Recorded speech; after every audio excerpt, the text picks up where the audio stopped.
Assalamu alaikum wa rahmatullahi wa barakatuh. Today I want to talk about the resurrection, life after death, being raised from the grave. We know that in the Abrahamic faiths, being raised from the dead, life after death, the resurrection, is a core belief amongst the followers of the three holy books.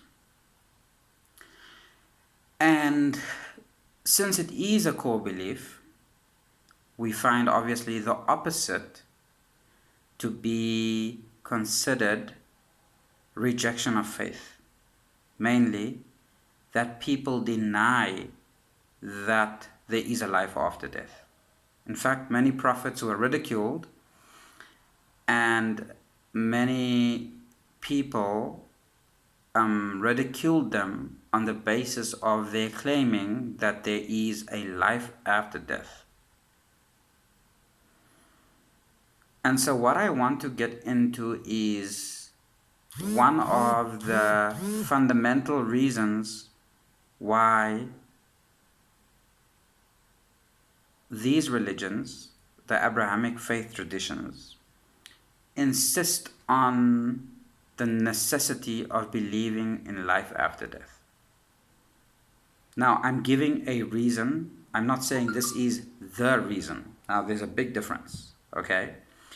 Citing reasons for things that exist as core principles in the Abrahamic faiths does not mean that these reasons that I will cite are the actual reasons. Okay?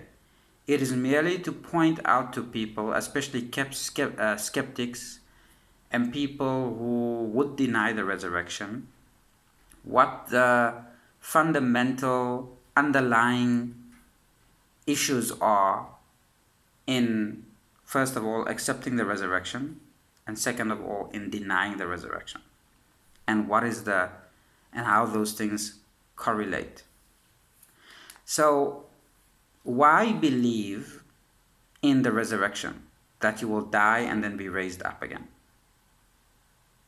What happens after that? So the common narrative in these three faith traditions is that once you have been raised up after death, you will face the judgment day. And you will then account for your deeds. Those whose scale of good deeds outweigh that of their bad deeds will go to heaven by the will of God and the permission of God.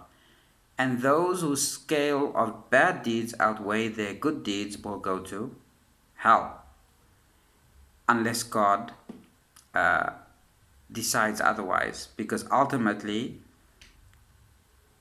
and always, in fact, it is always up to God. This establishes God's supreme authority over everything, that God Almighty is not subject to the rules that He lays out. Okay, because it's God we are talking about. So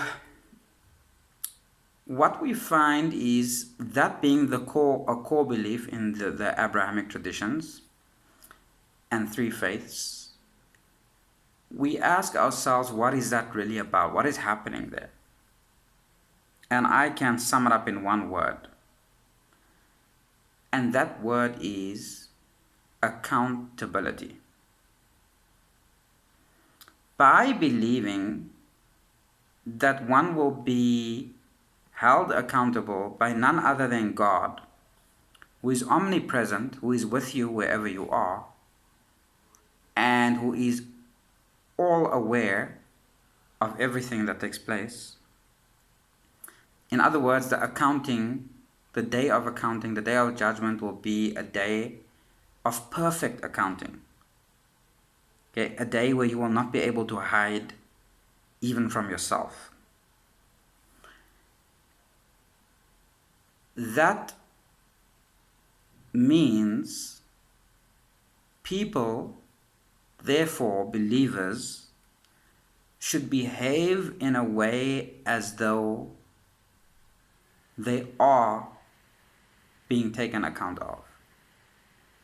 They should behave in a way as though their record is being written every moment in their lives. And so this is the ultimate inspiration towards being truthful and virtuous. The knowledge of being held accountable by none other than God Himself, who is the perfect one to take people to account, because His account is perfect, His record is perfect. So that is one aspect of it. It is that human beings within their own nature will always try to get away with things they feel they can get away with. But virtue lies in knowing that even though you may be able to get away with things, or it appears that you are getting away with things in the life of this world, that in reality you will never ever get away with anything. And that we call virtue.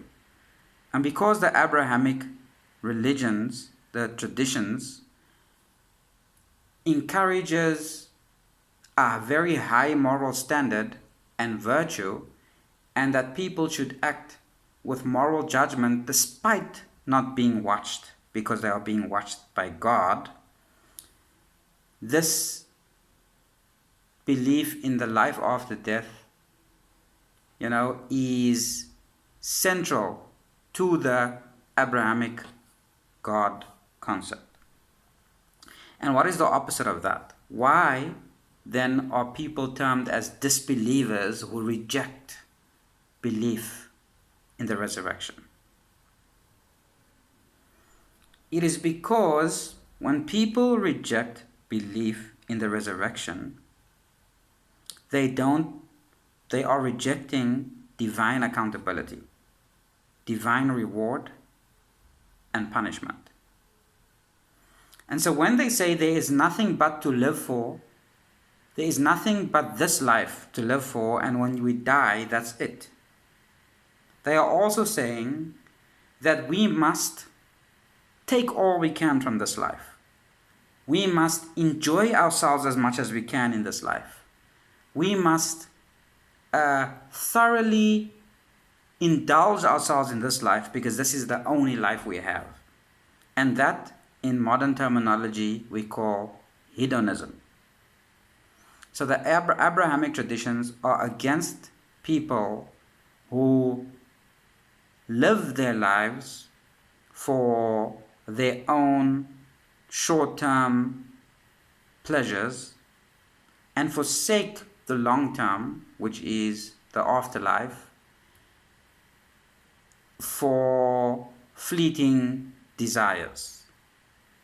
Because the Abrahamic tradition stipulates laws, and these laws require that people exercise self-restraint regarding their own emotions, regarding their own desires, regarding their own passions, regarding their greed, and regarding all the vices that exist within the human being.